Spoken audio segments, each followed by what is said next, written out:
নবীজি ঘুমিয়ে আছেন।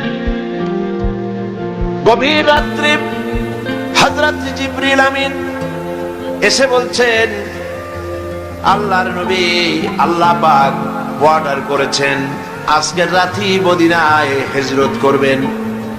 আপনার ঘরের চতুর্দিকে কাফির বেঈমানেরা দাঁড়ানো, সকাল হওয়ার সঙ্গে সঙ্গে তারা আপনাকে মেরে ফেলবে।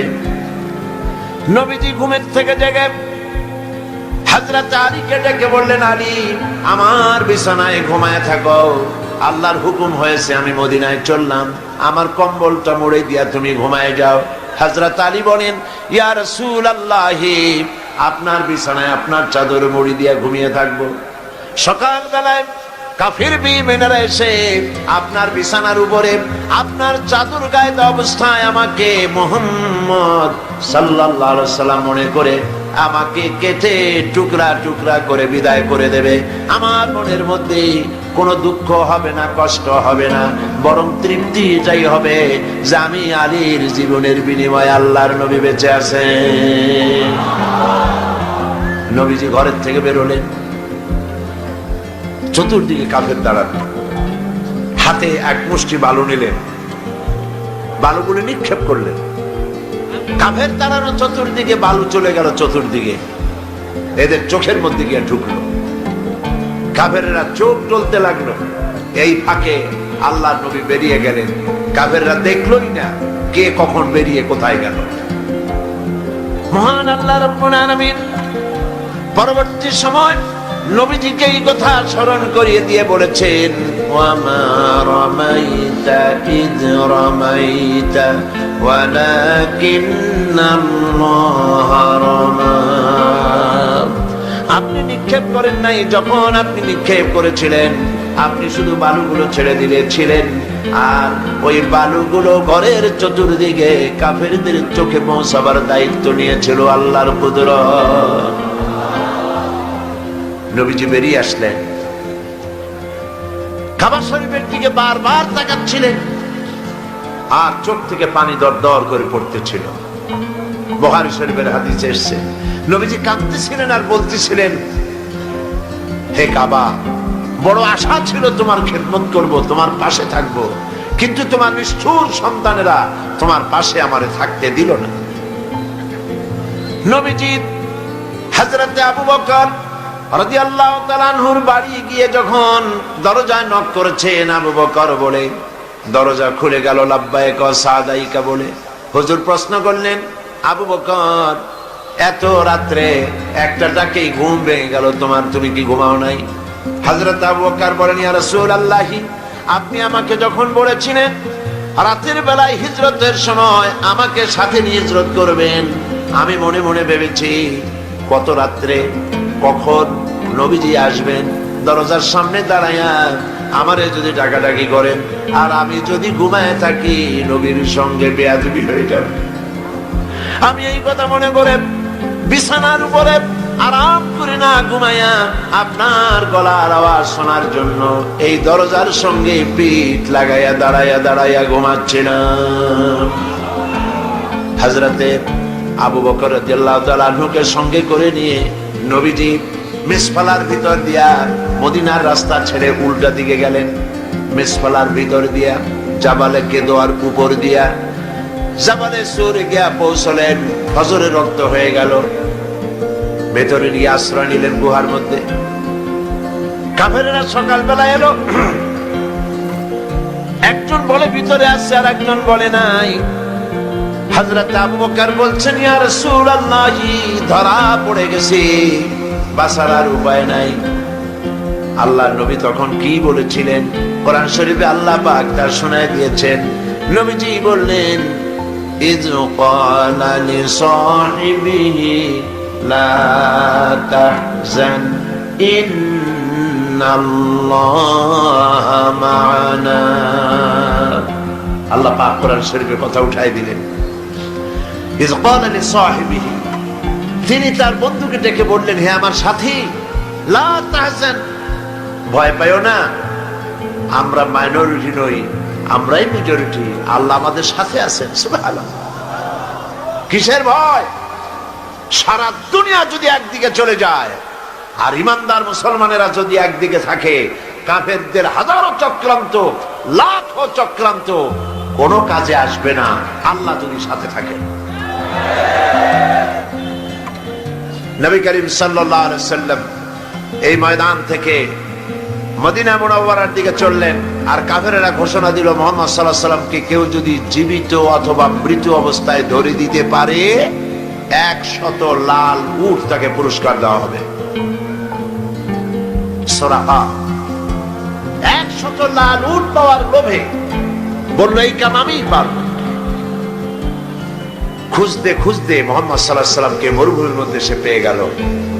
যেই না ধরতে যাবে কাছাকাছি গেছে, সুরাকার ঘোড়ার পা মাটির মধ্যে দেবে গিয়েছে। নবী করিম সাল্লাল্লাহু আলাইহি ওয়াসাল্লাম পিছনের দিকে তাকালেন। সুরাকা বলল আমি মাপ চাই। হুজুর বললেন মাপ করলাম, ফিরে যা।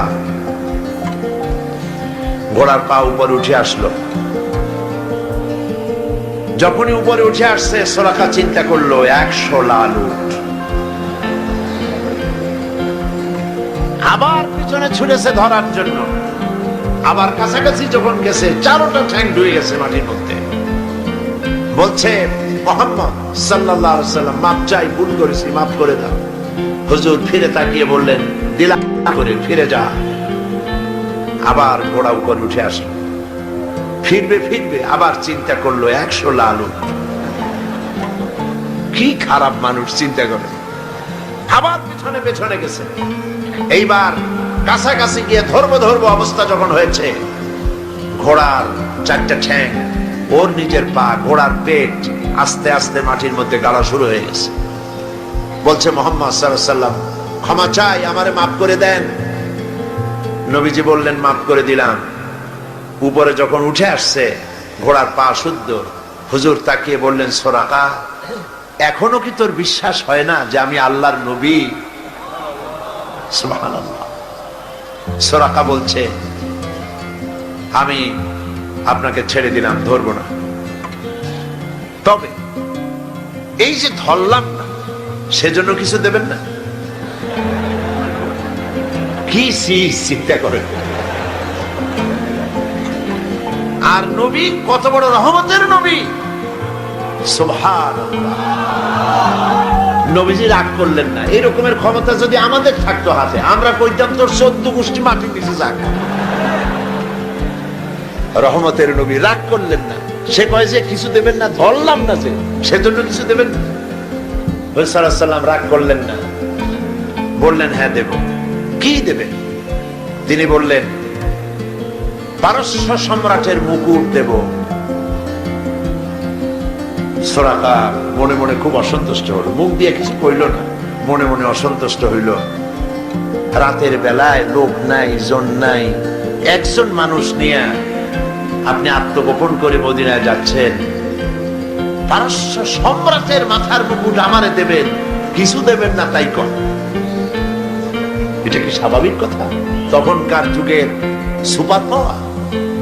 এখন যদি এই মঞ্চে দাঁড়ায় কেউ বলে যে আপনি আমার এই কথা যদি শোনেন, তাহলে হোয়াইট হাউসের চাবি আপনারে আমি দিয়ে দেবো, ওইখানে আপনি ঘুমাবেন কি?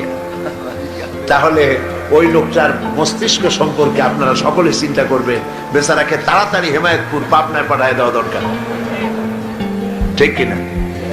কেউ চিন্তা করেছে যেটা কেমন কথা? পারস্য সম্রাটের মাথার মুকুট আমার দেবে, একটা কথা হইল। তিনি চলে গেলেন, মুখ মলিন করে চলে গেলেন। নবী করিম সাল্লাল্লাহু আলাইহি ওয়াসাল্লাম মদিনায় এলেন, ইসলামের রাষ্ট্র প্রতিষ্ঠা করলেন, ইন্তেকাল করলেন। আবু বকর রাদিয়াল্লাহু তাআলা ক্ষমতা এলেন, ইন্তেকাল করলেন। সুরাকা বুড়া হয়ে গেছে, চুল দাড়ি পাকিয়া সব সাদা হয়ে গেছে। এবার ক্ষমতায় হযরতে আমিরুল মুমিনিন খলিফাতুল মুসলিমিন ওমর ইবনুল খাত্তাব রাদিয়াল্লাহু তাআলা। পারস্যের সঙ্গে যুদ্ধ হলো। এই যুদ্ধে পারস্য মুসলমানদের হাতে দখল হয়ে গেল।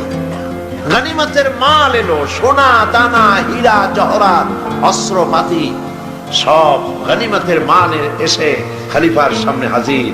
খলিফা বসে তাকিয়ে দেখছেন সম্পদের ভিতরে যত গনিমতের মাল এসেছে তার মধ্যে হীরা মণিমুক্তা খচিত পারস্য সম্রাটের মাথার মুকুট ওমরের পায়ের কাছে এসে হাজির। হযরত ওমর রাদিয়াল্লাহু তাআলা আনহু বললেন, কে আছো? চলে যাও, সুরাকাকে ডেকে নিয়ে আসো। সুরাকাকে ডাকা হলো। হযরত আমিরুল মুমিনিন ওমর রাদিয়াল্লাহু তাআলা আনহু সুরাকাকে ডাকতেই বললেন, সুরাকা বুড়া মানুষ, কোমর সোজা করে হাঁটতে পারে না, চুল পেকেছে, দাড়ি পেকেছে। বুড়া সুরাকা হযরত ওমরের সামনে যখন দাঁড়ায় গেছেন, ওমর রাদিয়াল্লাহু তাআলা আনহু পারস্য সম্রাটের মাথার মুকুটটা নিয়ে সুরাকার মাথার উপরে পরায় দিয়া বললেন, সুরাকা, আল্লাহর নবীর ওয়াদা কোনোদিন মিথ্যা হয় না।